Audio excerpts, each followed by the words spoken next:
à part le mouvement comme les postiers qui étaient en grève en Basse-Normandie, les hospitaliers immenses. Il y avait également des universitaires, Paris 11, Paris 13, qui ont s'était joints à une délégation. Nous sommes déjà allés au ministère le 5 mars. Mais malgré tout, Madame la Présidente ne veut toujours pas nous entendre, malgré tout. Et elle veut absolument faire passer, encore une fois, le mérite pour le salaire, alors que nous, on demande juste une petite augmentation, somme toute. Voilà, 98 €, c'est pas la lune. On sait très bien que de l'argent, il y en a. Il n'y a pas que ici d'ailleurs. Hein. On sait très bien que c'est toujours la même question. On nous dit qu'il n'y a pas d'argent, il n'y a pas d'argent. Non, en réalité, le problème, c'est la répartition, effectivement, les volontés politiques, surtout. Les volontés politiques se cachent. Alors, nous sommes là, on est devant le bâtiment sur la passerelle administratif sur l'université, 1500 enseignants et il y a environ 22 000 étudiants.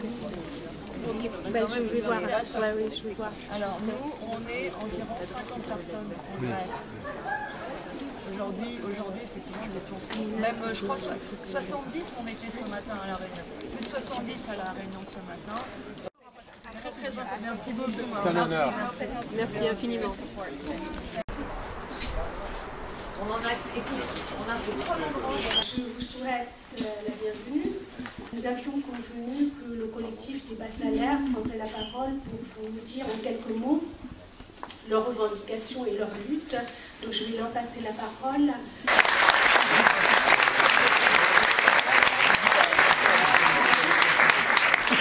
Ce mouvement, cette grève qui dure depuis plus de 2 mois, nous sommes dans la 11e semaine de grève. Elle tombe à pic, si je puis dire, avec cette conférence de Naomi Klein qui, d'une certaine manière, combat la précarité, car nous, dans ce mouvement, nous voulons dire stop à la précarité. Ça suffit qu'on nous dise qu'il n'y a pas assez d'argent. Partout, on nous dit qu'il n'y a pas assez d'argent. Nous, ici, sur l'université, on demande quoi? 98 €, c'est pas la lune, c'est pas énorme. Il y a assez et on se pose encore à un mur. Encore tout à l'heure, nous avons demandé un rendez-vous à Madame la Présidente. J'espère qu'on va avoir un rendez-vous, parce que dans la réalité, ce comportement montre bien l'hypocrisie de la direction et du pouvoir qui, au lieu de nous augmenter, eh bien, il nous dit, est-ce que vous méritez d'être augmenté? Est-ce que vous méritez de crever de faim ou de gagner plus? C'est ça la question. Et nous, on refuse les diagnostics associés à des audits qui se disent étudier les risques psychosociaux. Les risques psychosociaux, dans la réalité, ça veut cacher nos luttes. Ça veut cacher le fait que les conditions de travail, c'est combien on gagne, d'abord.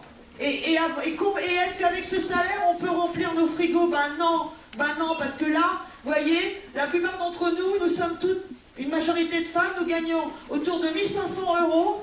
Et non seulement, si vous voulez, déjà, ça suffit, c'est pas énorme.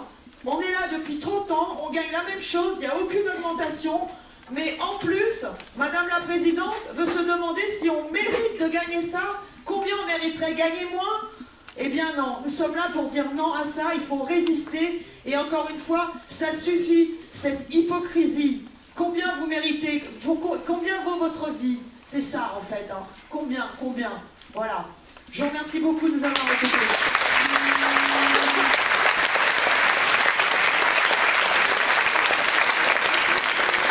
Et bien sûr, je remercie Naomi Klein de nous avoir donné la parole. Et bienvenue encore dans cette université monde. Merci.